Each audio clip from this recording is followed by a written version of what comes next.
என்றும் நான் செல்ல மாட்டேன். சோதிரம்.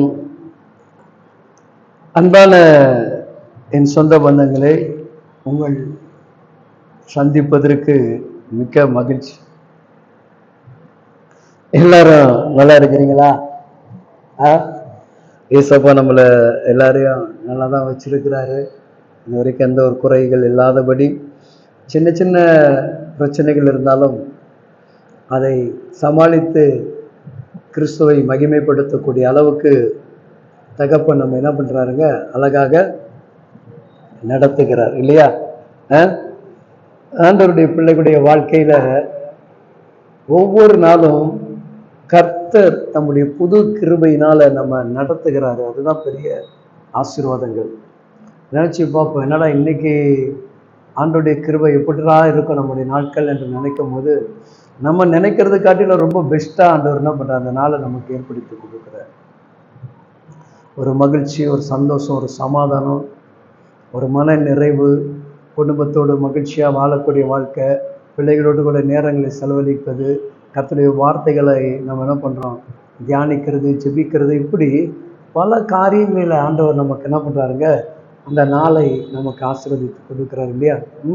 அப்போ ஒவ்வொரு நாளும் தேவனுடைய பிள்ளைகளுடைய வாழ்க்கையில ஏதோ ஒரு காரியத்தை பரிசுத்தாவி நிரப்புறாங்க, புதுசாக செஞ்சுக்கிட்டே இருக்கிறார் இல்லையா? நம்ம எப்படி டெய்லியும் காலையில் என்ன பண்ணுறோம், ஒவ்வொரு நாளைக்கும் ஒரு டிஃபனு என்ன பண்ணுறோம், புதுவிதமாக நம்முடைய பிள்ளைகளுக்கு குடும்பங்களுக்கு கொடுத்து அதை மகிழ்ச்சி பார்க்குறோம் இல்லையா? ஒரே இட்லியே போட்டுட்ருக்குறோமா? இல்லையா? ஒரு நாள் இட்லி செய்கிறோம், ஒரு நாள் தோசை செய்கிறோம், ஒரு நாள் பூரி செய்கிறோம், ஒரு நாள் பொங்கல் செய்கிறோம், ஒரு நாள் பிரிஞ்சி செய்கிறோம், ஒரு நாள் இப்படி என்ன பண்ணுறாங்க. அதே போல் மதியானம் நம்ம பார்த்தா என்ன பண்ணுறோம், ஒரே குழம்பு நம்ம வைக்கிறது இல்லையா? ஒரு நாள் சாம்பார் வச்சா, ஒரு நாள் குருமா குழம்பு வைக்கிறோம், ஒரு நாள் மீன், ஒரு நாள் இறா, ஒரு நாள் நண்டு, ஒரு நாள் கறி இல்லையா? இப்படி அந்த ஒவ்வொரு நாளும் நம்முடைய வாழ்க்கைக்கு ஒரு மகிழ்ச்சிக்குண்டான காரியத்தை நம்ம என்ன பண்ணிக்கிறோம், உருவாக்கி கொள்கிறோம். அதை தாண்டி நம்முடைய தகப்பன், நம் தேடுகிற நம்முடைய தெய்வம் அப்படிதான் ஒவ்வொரு நாளும் காரியத்தை அவர் செய்து கொண்டிருக்கிறார். எனக்கு தெய்வ பிள்ளைகளே, வேதத்துல ஒரு காரியம் எனக்கு ரொம்ப பிடித்தது, அதை நான் உங்களுக்கு சொல்றேன். சங்கீதம் 118 அதிகாரத்துல அழகாக சொல்லப்படுகிறது. 25வது வசனம், கர்த்தாவே காரியத்தை வாய்க்க பண்ணுவார். கர்த்தாவே ரட்சிப்பார், கர்த்தரே காரியத்தை வாய்க்க பண்ணுவார். நான் நினைச்சு பார்ப்பேன், காலையிலே எழுச்சி ஜெபிக்கிறோம், இன்னைக்கு இந்த காரியம் ஏசப்பா எப்படியாவது நடத்தி கொடுத்துருவாரு என்கின்ற நம்பிக்கையோடு நம்ம ஜெபம் பண்ணிட்டு போகிறோம். போகும்போது பார்த்தீங்கன்னா நிச்சயமா அந்த காரியங்கள் நமக்கு என்ன பண்ணுது, வாய்க்க பண்ணப்படுகிறது. அப்போ எந்த அளவுக்கு நம்ம அப்பா நம்மளை லைக் பண்றாரு இல்லையா? நம்ம சில மனுஷங்கிட்ட சொல்லி இன்னைக்கு இந்த காரியத்தை எனக்கு செஞ்சு கொடுங்கன்னு சொல்லுவோம். சில அதிகாரியை பார்த்து ஐயா நாளைக்குள்ள முடிச்சு கொடுங்க அப்படின்னுவோம்.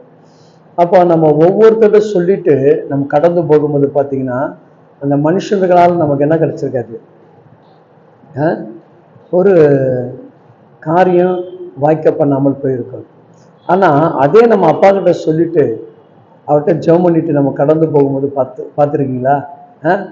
எந்த மனுஷன் இல்லைம்மா நாளைக்கு போமா நாளைக்கு போமா அப்படின்னு சொல்லுகிற மனுஷன் கொஞ்ச நேரம் உட்காரமா, ஒரு அரை மணி நேரம் 1 மணி நேரத்தில் என்ன பண்ணுறோம், நான் முடிச்சு கொடுத்துட்றேன் இல்லையா?